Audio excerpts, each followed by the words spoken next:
Hello friends, আমার আজকের recipe chicken curry. যারা নতুন রাঁধুনি বা যারা স্কুল বা কলেজে বা কাজের সূত্রে বাইরে থাকো, তাদের তো মাঝে মধ্যে রান্নাবান্না করতে হয়। তারা এইভাবে চিকেন কারির রেসিপিটা বানিয়ে নিতে পারবে, যেটা রুটি, ভাত, পোলাও, ফ্রায়েড রাইস সব কিছুর সঙ্গেই মানানসই। চলো দেখে নেওয়া যাক আজকের এই চটজলদি চিকেন কারির রেসিপিটা।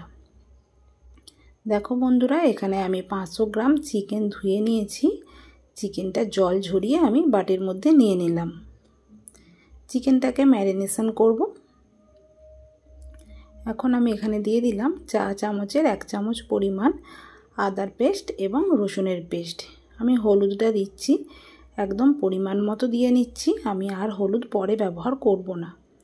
আমি এখানে ঝালের জন্য গুঁড়ো লঙ্কাটা দিলাম প্রয়োজন মতো, অল্প একটু পরে দেব, অন্য সময় আমি রেসিপিতে লঙ্কা গুঁড়োটা অ্যাড করব। নুনটাও দিলাম সেই রকম, পরে আবারও চেক করে নুনটাও আমি দিয়ে নেব। সমস্ত উপকরণ চিকেনের মধ্যে ভালো করে আমি মেখে নিলাম। আমি এখনও পর্যন্ত কোনো রকম তেল এখানে অ্যাড করিনি। তেল অ্যাড করলে এই চিকেনের গায়ে মশলাগুলো লাগতে অসুবিধা হবে। মশলাগুলো যখন চিকেনের মধ্যে ভালোভাবে লেগে গেল, ম্যারিনেশন হয়ে গেল, এরপর আমি সরষের তেল অল্প করে দিলাম।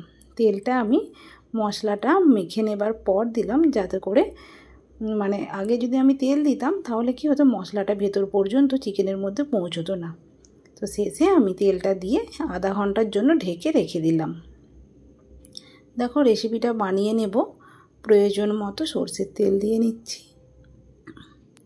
এখানে গরম মশলা আমি নিয়েছি, দেখো তেজপাতা, শুকনো লঙ্কা আর গরম মশলার মধ্যে রয়েছে ছোটো এলাচ, দারচিনি এবং লবঙ্গ। এগুলো আমি ফোড়নে দেব। ফোড়নগুলো যখন কিছুটা ভাজা হয়ে আসবে, এরপর আমি অল্প করে একটু জিরে এখানে অ্যাড করে দিচ্ছি। জিরেটা একসঙ্গে দিলাম না, কারণ ফোড়নের অন্যান্য উপকরণগুলো ভাজা হতে তো সময় লাগে, সেই জন্য আমি জিরেটা শেষের দিকে দিলাম। জিরেটাও এবং ফোড়নটা সুন্দরভাবে ভাজা হয়ে গেল।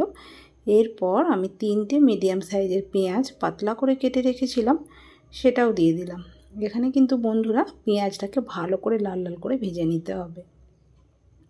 পেঁয়াজটা ভাজা হয়ে গেছে, মিডিলটা আমি একটু জায়গা করে নিচ্ছি। এখানে আমার আর একটু যে গুঁড়ো লঙ্কা দেবার কথা ছিল, সেই গুঁড়ো লঙ্কাটা আমি এই তেলের উপর দিলাম। ফ্লেমটা আমি একদম লোতে রেখেছি। এই গুঁড়ো লঙ্কাটা এইভাবে দিলে কি হয়, কালারটা খুব ভালো আসে। যেহেতু আমি এখানে কালারের জন্য কাশ্মীরি রেড চিলি ব্যবহার করছি না, তো ঝাল লঙ্কার গুঁড়োটাই এই পদ্ধতিতে দিলে কিন্তু চিকেনের মধ্যে কালারটা ভালো চলে আসবে। এই রকম পদ্ধতিতে তোমরা একবার চিকেনের রেসিপি বানানোর সময় তেলটার ওপর এই রকম লঙ্কা গুঁড়োটা দিয়ে দেখবে, কালারটা কিন্তু খুব ভালো আসে। তবে একদম লো ফ্লেমে কাজটা করতে হবে। লঙ্কা গুঁড়োটা যখন দিয়েছিলাম ফ্লেমটা লোতে ছিল। চিকেনটা দেবার পর আমি ফ্লেমটাকে মিডিয়ামে করেছি। কিছুক্ষণ নাড়াচাড়া করা হলো। টমেটোটা এখন তবে দেব না, কারণ টমেটো যদি আমি দিয়ে দিই, চিকেনটা প্রথমের দিকেই অনেকটা জল ছাড়বে এবং টমেটো থেকেও জলটা ছেড়ে দেবে। চিকেনটা কষানো হতে কিন্তু আমাদের অনেকটা সময় লেগে যাবে এবং অসুবিধাও হবে, চিকেন ভালো করে কষানো যাবে না। তো মিডিয়াম ফ্লেমে আমি চিকেনটাকে কষিয়ে নিচ্ছি। দেখো কিছুক্ষণ কষানোর পর আমি এখানে গুঁড়ো মশলা, যেমন ধনের গুঁড়ো এবং জিরের গুঁড়ো, চা চামচের হাফ চামচের থেকেও কম পরিমাণ এখানে ব্যবহার করে নিচ্ছি। গুঁড়ো উপকরণগুলো দিয়ে ভালো করে চিকেনের মধ্যে মিশিয়ে নেব। আবারও আমি কিছুক্ষণ নাড়াচাড়া করে একটু কষিয়ে নিলাম। চিকেনটা 50% আমাদের কষানো হয়ে যাবার পর আমি কুচিয়ে রাখা টমেটোটা অ্যাড করলাম। এখন আর চিকেন থেকে অতটাও জল বেরোবে না। আর টমেটোটা দিয়ে আবারও ভালো করে আমি একসঙ্গে কষিয়ে নেব। দেখো সুন্দরভাবে লো ফ্লেমে আমি চিকেনটা কষালাম, তার সাথে টমেটোটাও দিলাম। এইভাবে কষানোর পর দেখতেই পাচ্ছ কতটা জল ছেড়ে দিয়েছে।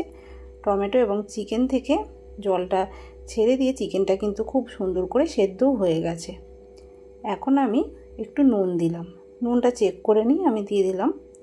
দিয়ে ফ্লেমটাকে আমি মিডিয়ামে দিয়ে আবারও ভালো করে কষিয়ে নেব।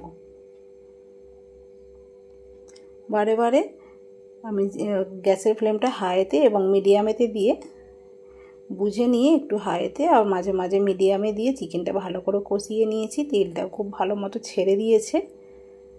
এখন আমি আবারও ঢেকে দেব। ঢেকে দিয়ে একদম খুব ভালো করে কষিয়ে নিলাম। দেখো কত সুন্দরভাবে কষানো হয়ে গেল। যে সকল বন্ধুরা চিকেন কষা খেতে চাও এই রকম সময় কিন্তু তোমরা একটু ধনেপাতা অ্যাড করে চিকেনটাকে রেখে দিতে পারো। যদি তোমাদের কষা খেতে ইচ্ছে করে এইভাবে তোমরা খেয়ে নিতে পারো। আমি তবে একটু জল অ্যাড করলাম একটু গ্রেভির জন্য, আর অল্প করে একটু কাঁচা লঙ্কা দিয়েছি। এতে করে খুব বেশি ঝাল হবে না, যেহেতু শেষের দিকে দিলাম লঙ্কাটা। আর একটু আমি জল অ্যাড করলাম, তবে গরম জল দিয়েছি এখানে, একদমই ঠান্ডা জল দিলাম না। শেষে অল্প করে একটু শাহি গরম মশলা দিলাম।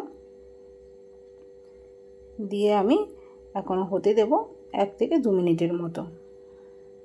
2-1 মিনিট হয়ে গেছে, রেসিপিটা কমপ্লিট। শেষের দিকে আমি ধনেপাতা দিয়ে দিচ্ছি। দিয়ে গ্যাসের ফ্লেমটা অফ করে ঢেকে রাখবো। দেখো 2 মিনিট পর আমি ঢাকাটা খুললাম। আমাদের চিকেন কষা বলো কারি বলো যাই বলো তোমরা সম্পূর্ণভাবে রেডি। তোমরা কষা খেতে চাইলে আগে তুলে নেবে, আর ঝোল খেতে চাইলে একটু জল অ্যাড করে দেবে। বন্ধুরা কেমন লাগলো কমেন্টের মাধ্যমে জানিও।